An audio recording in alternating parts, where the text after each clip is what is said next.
one thing about it is, if God gave the gift to you, then He'll make way. He'll make room for you to be blessed with it. But He's only going to bless you to the capacity that He knows that you can handle. Because anything outside of that, you will have the ability again to be compromised. When He gave it, yes, sir.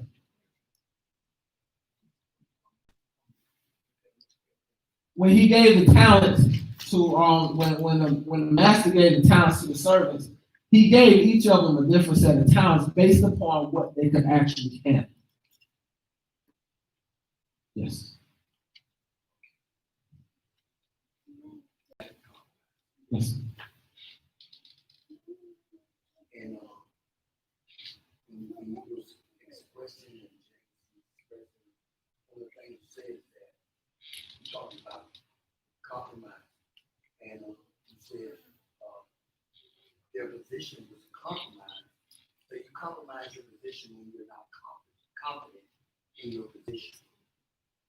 And so what I'm saying is that when a person, because these are two different, I'm looking at two different states, two different places. So what I'm saying is that when it says compromise your position when you're not confident in your position, if they're not confident in their position, then most likely they're not going to transition to anything else anyway.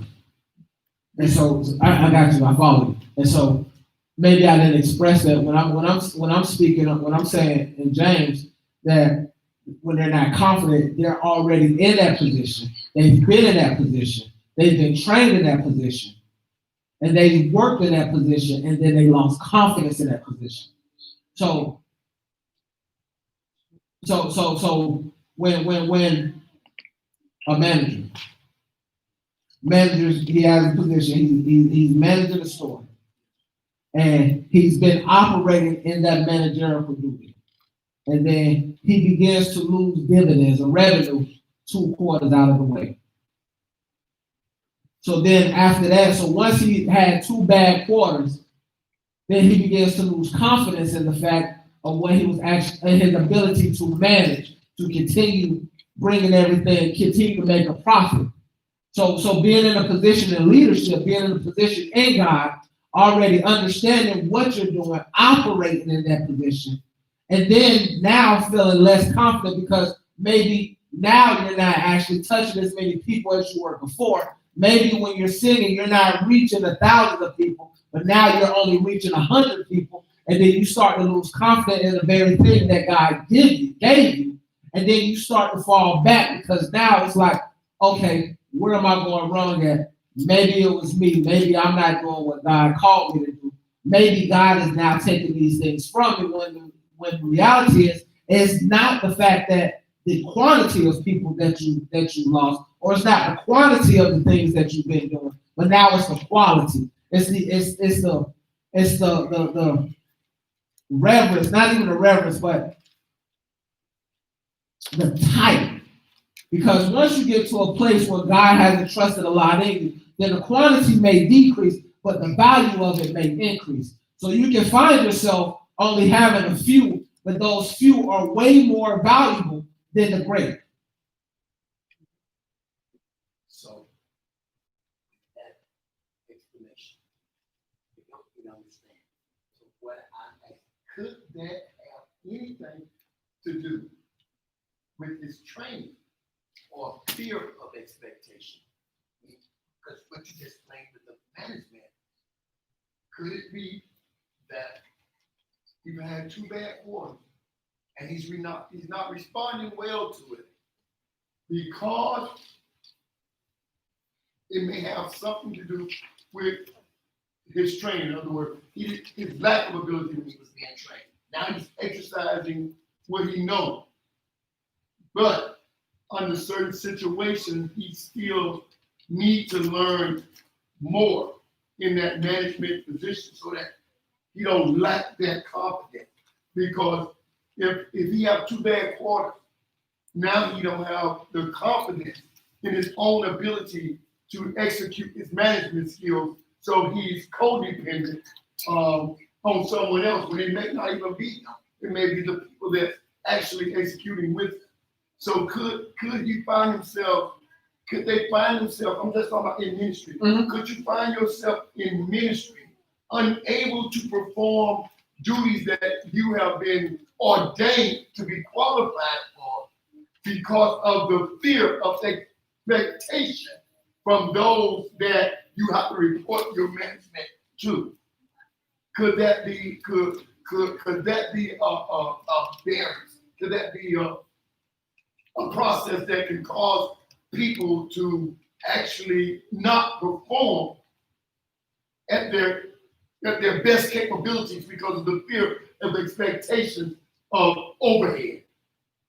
I can understand that, but it still shouldn't stop them from being able to perform at their capacity that they can actually perform, even if the people around them. So even if the people around them are not in a position or are not performing at their best, then he still can perform at his best until he gets a different set of associates that are well trained or that's trainable. So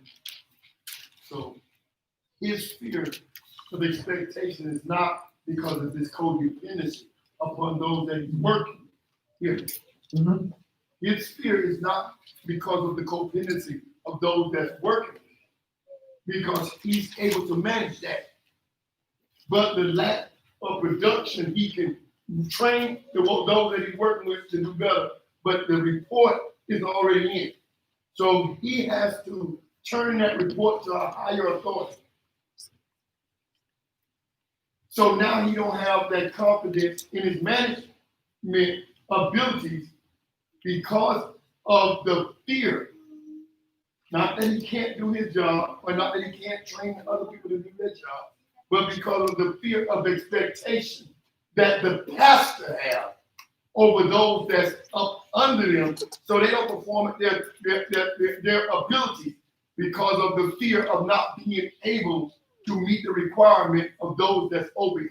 Can that be an objective fear? Can that be something that causes people not to perform at their highest ability because of the expectation that they think that their leader have? Like the man with they say one of the guys planted his talent. Mm-hmm. And if I'm not mistaken in the detail, and the reason why I'm asking that because this is really broad, but the lack of ability is that one of the guys planted their seed. And it said that he planted a seed, not that he wasn't capable of doing what everybody else did because he was considered to be a wicked servant, because he could have did better. But he planted his seed because of fear of what the master expected, and he didn't want to fail. So he planted the seed just to have something when he should have produced more.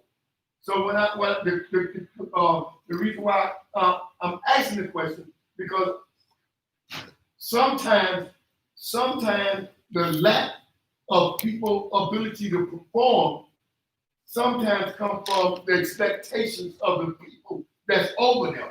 A lot of times the people that's over them don't have the humility or the humbleness that they should have to be able to pull the best out of those that's in the position that they put them over other people. So then if your pastor is a perfectionist, you might can relate. If your pastor is a perfectionist, and even though you know you can do the job, but you know that no matter what you do, is that because they're perfectionists, they're gonna always want more.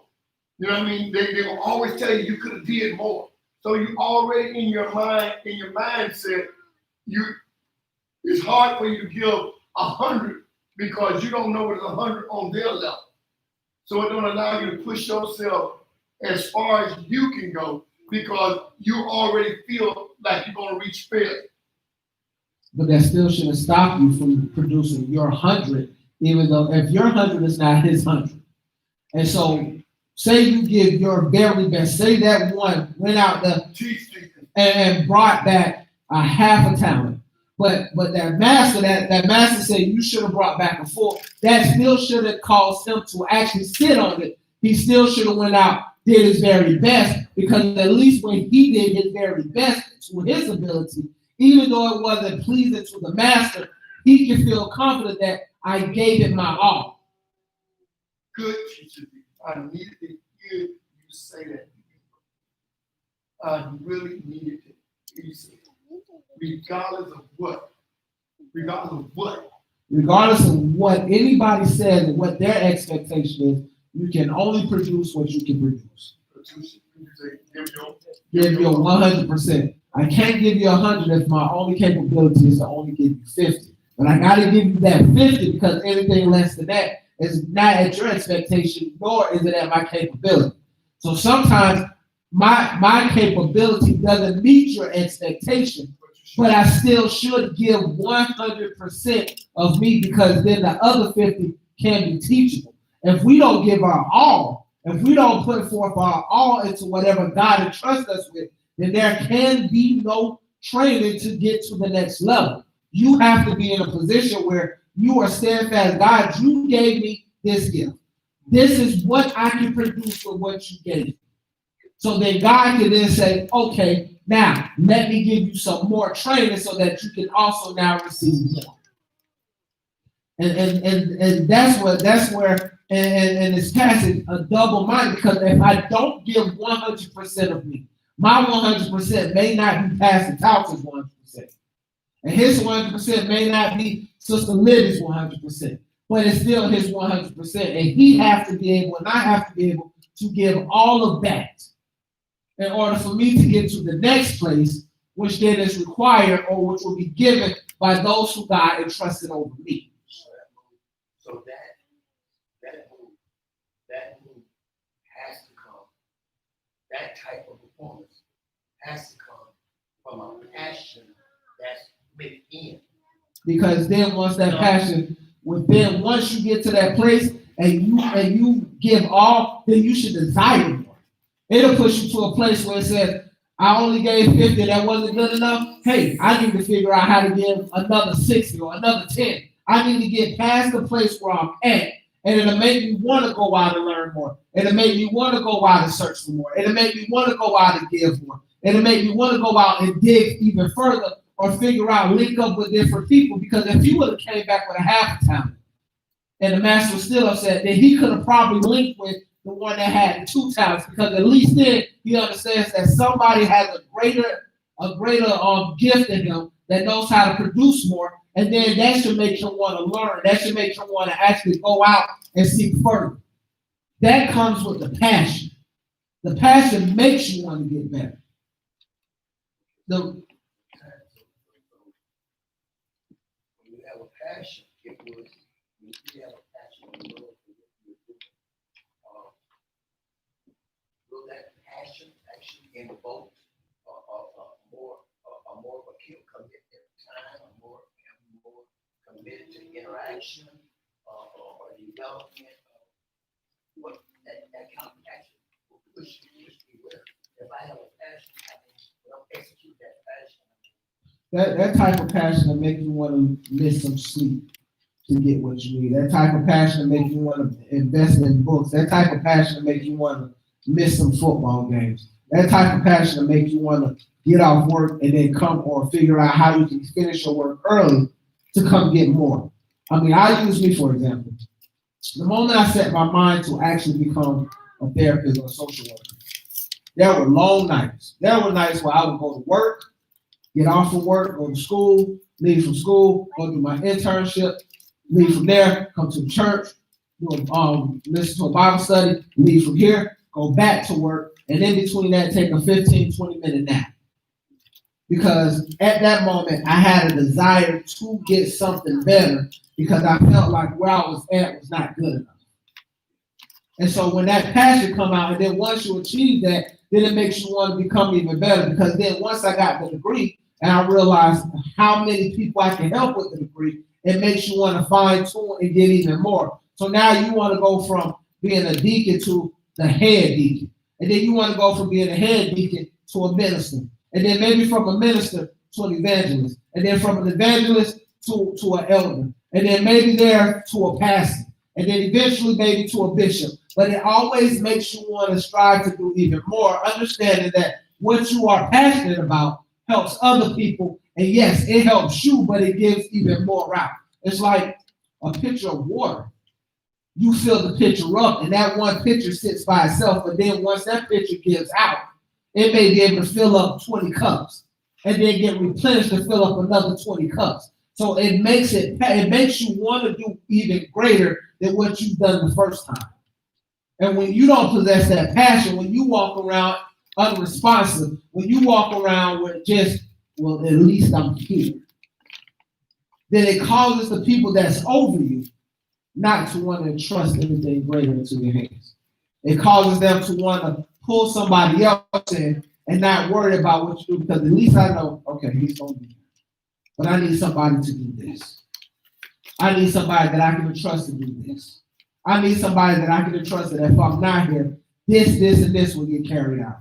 And so when you have a passion, it's not about the amount of time you've been there. Because sometimes you can be there very short in time and then be very passionate and go far greater than what people expected you to go because of the amount of time, the amount of love, the amount of enthusiasm that you place in it, and the commitment, the loyalty, and being steadfast where you are so that you can grow even further into whatever you're being placed into. Which then actually goes back to Revelation, where I wish you were hot or cold, because if you were hot and you were doing things for the world, and that's where your passion was, and you wasn't seeing nothing with God, just like he knocked down Saul, when you're in that capacity and he wants to use you, at that moment he can make an encounter with you, because the passion, the enthusiasm is there, which means he understands that if you decide to come over here, you're going to come with that same intensity, with that same amount of passion, with that same tenacity that you did when you was here. So either one he can work with, because he knows that whenever he can get you there, you're there. But when you're in the middle and you don't have a passion and all you want to do is just, okay, Sunday, Bishop won't call, so I better be done. I'm here. All right, service over. I'm gone. See you Wednesday. Wednesday come, I'm not coming. But I'll show up at a prayer. I'll be there for 15 minutes. At least I show up my face. All right, gotta be back there for Sunday. And that is just about as much as you give to people. And people look at that, they watch that. And the struggle is some people watch that and see that you're a leader and feel that that's how they're supposed to operate. So now you just influence somebody else to give the same unenthusiastic performance. And they find themselves in a worse condition than it was before they came. Any more questions? I hope I gave you something that you can take with you for the rest of the week. And God bless you. And that it did for these efforts.